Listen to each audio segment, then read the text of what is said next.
TikTok ad account login. अच्छा, अब यहाँ पे हम आते हैं कैंपेन पे।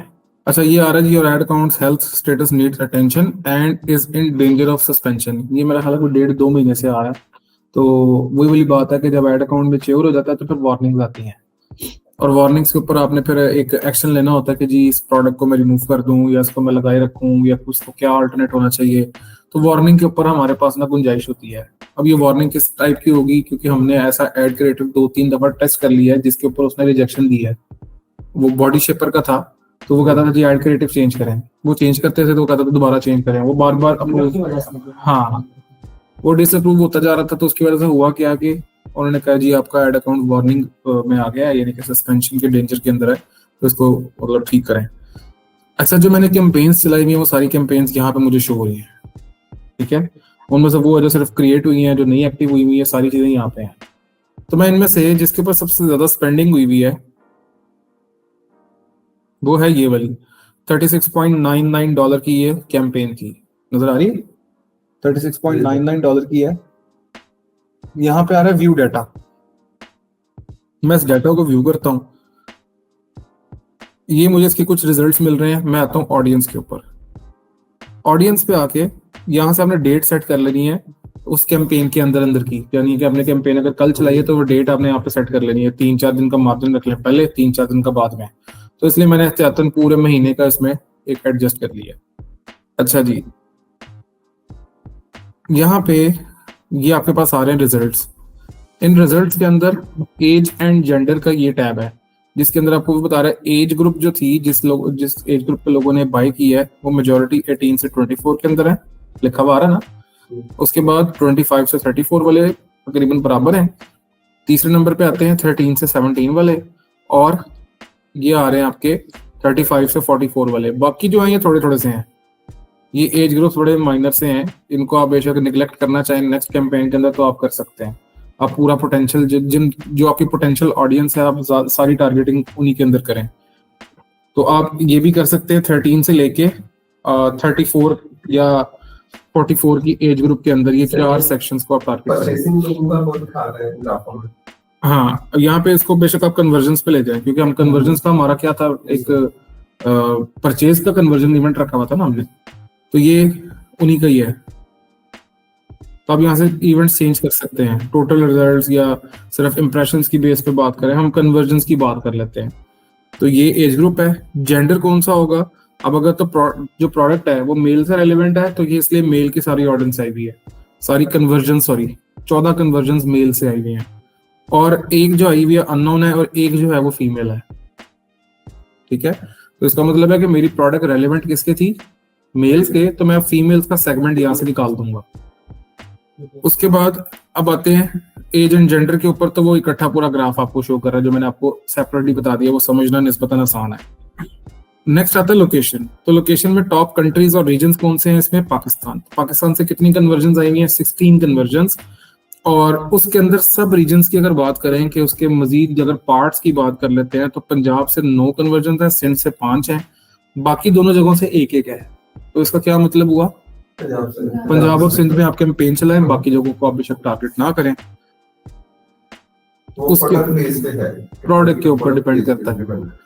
इंटरेस्ट एंड बिहेवियर की बात करें तो यहाँ पे इसको फिलहाल आप निगलेक्ट इसलिए करेंगे क्योंकि हम इसके ऊपर मजीद डिटेल टारगेटिंग नहीं करेंगे। देखो, टिकटॉक हर दूसरा बंदा इस्तेमाल कर रहा है, उसका बिहेवियर शायद इतना एग्जैक्ट हम ट्रैक ना कर पाए। ये देखें अब यहाँ पे top interest beauty and personal care का है, व्हीकल एंड ट्रांसपोर्टेशन का है। व्हीकल एंड ट्रांसपोर्टेशन तो हमारी उस प्रोडक्ट से रिलेट ही नहीं करती कैटेगरी, बॉडी शेपर है मेन का, तो वो तो इससे रिलेट ही नहीं करता। लेकिन उसके बावजूद जो एक कन्वर्जन आई है वो व्हीकल एंड ट्रांसपोर्टेशन के इंटरेस्ट में से आई हुई है, तो थोड़ा सा जस्टिफाई करना मुश्किल हो जाता है। और ये ज्यादा नैरो ना करें अपनी ऑडियंस को, हर तरह की ऑडियंस को आपका ऐड जाए, मतलब इंटरेस्ट उसका कुछ भी हो, कन्वर्जेंस निकलने के चांसेस ज्यादा से ज्यादा होते ही हैं।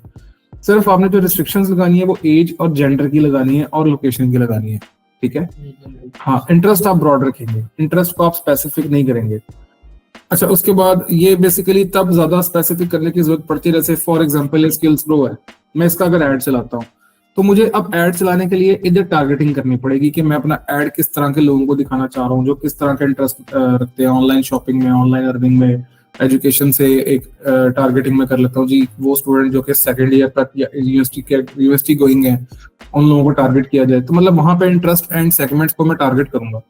यहाँ पे मैंने ब्रॉड रख देना, क्योंकि मेरी प्रोडक्ट किसी को भी पसंद आ सकती है। वो बेशक एक मजदूर है, बेशक वो एक बिजनेसमैन है, दोनों में से कोई भी ले सकता है। तो इंटरेस्ट को आपने यहाँ पे टारगेट नहीं करना। उसके बाद हम आते हैं डिवाइस पे। अच्छा, अब यहाँ पे जो ब्रेकडाउन वो दिखा रहा है वो डिवाइसेस के रेलिवेंट दिखा रहा है और नेटवर्क के रेलिवेंट दिखा रहा है। फॉर एग्जांपल यहाँ पे ये वाला जो ग्राफ है ये आपका आ रहा है वो लोग जो कि वाईफाई के ऊपर ऑर्डर प्रोसेस करवाया है, जिन्होंने ऑर्डर वाईफाई यूज करते हुए ऑर्डर प्लेस किया है, वो 9 है, 2G 5 है, अननोन 1 है, 4G 1 है। अब ये कुछ बग लगता है, ऑब्वियसली 2G तो अब यूज नहीं करता होगा कोई, तो शायद उसने 3G से इसको मिक्सअप किया है, या पाकिस्तान की वैसे भी जो बैंडविड्थ है आपको पता है 3G की या 5G भी आ जाए तो शायद बाहर के वो 3G के बराबर होगा। तो वो स्पीड और बैंडविड्थ उनकी इतनी अच्छी है नहीं कि उसको प्रॉपर वे में रिप्रेजेंट किया हो। तो ये टेक्निकल कोई इशू हो सकता है। हम इसको 2G या वैसे भी डिवाइस और नेटवर्क के रेलिवेंट हमने टारगेटिंग नहीं करनी।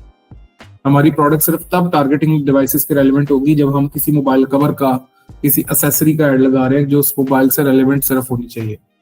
मिसाल के तौर पे अगर मैं कहता हूँ जी इस फोन के कवर का ऐड लगाऊं, तो मैं किसको टारगेट करूंगा? जो इस फोन को यूज करते हुए कर रहे होंगे। अच्छा, नीचे आता है अब इसके नीचे यहाँ पे ऑपरेटिंग सिस्टम्स। तो नंबर 1 पे कौन सा है? एंड्रॉइड, जिसके ऊपर 11 ऑर्डर्स आए हैं, और नंबर 2 पे है iOS जिसपे 5 ऑर्डर्स आए हैं। बाकी वेब, अननोन, आईपैड, इस पे कोई ऑर्डर नहीं आया। तो ऑब्वियसली यहाँ पे व्यूज भी नहीं इतने आए होंगे, लोग यूज नहीं करते ये चीजें अब। और नीचे आ जाए डिवाइस मॉडल पे, तो डिवाइस मॉडल के अंदर एप्पल से 4 ऑर्डर आए हुए हैं, अननाउन 3 है। अननाउन से मुराद ये है कि कोई भी एक डिवाइस ऐसी है जो कि इनके डेटाबेस में रजिस्टर्ड नहीं है एंड्रॉइड के अंदर कोई भी। ओप्पो से 2 आए हुए हैं, सैमसंग से 2 आए हुए हैं, इन्फिनिक्स से 1 आया हुआ है। लोड मोर करेंगे तो वन प्लस का 1 है, वीवो का 1 है, टेक्नो का 1 है, डी कोड का 1 है। इतनी डिटेल्ड उसमें इंफॉर्मेशन आपको दी हुई है।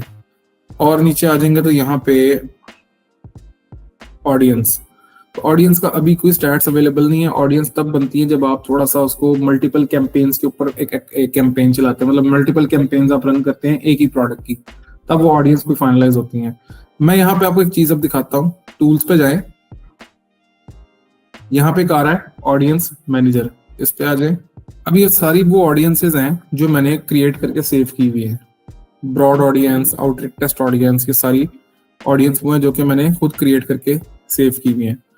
अच्छा, अब मैं एनालिटिक्स पे आता हूँ, यहाँ पे करता हूँ ऑडियंस इनसाइट्स। मैं इस पे आ जाऊंगा और यहाँ पे आके मैं ये देखता हूँ कि इस लोकेशन के हिसाब से, इसमें ना थोड़ा सा बग है इस टूल में। तो यहाँ पे वियतनाम को मैं कट करके कोई और कंट्री अगर सिलेक्ट करूँ, इवन पाकिस्तान, तो इधर आके स्लो हो जाता है। मैंने टाइप कर दिया लेकिन उसे अभी तक यहाँ पे शो कुछ भी नहीं किया, तक हो गया यहाँ पे, ये बग आता है इधर। तो हम अभी क्लिक कर दिया, अभी तक क्लिक नहीं हुआ, ये ठीक है, ये हैंग हो जाता है। तो आपको इस पे वैसे भी जाने की इसलिए जरूरत नहीं, क्योंकि आपने टेस्ट करनी है अपनी खुद प्रोडक्ट, कैंपेन चलाएंगे, उसका रिजल्ट देखेंगे, उसके मुताबिक आप रीटारगेटिंग करेंगे। तो इसको मैं करवा रहा हूँ फिलहाल वेट। तो ये चीज समझ आ गई है कि अपनी नेक्स्ट कैंपेन चलाने के लिए आप ऑडियंस को कैसे थोड़ा सा नैरो डाउन करते हैं।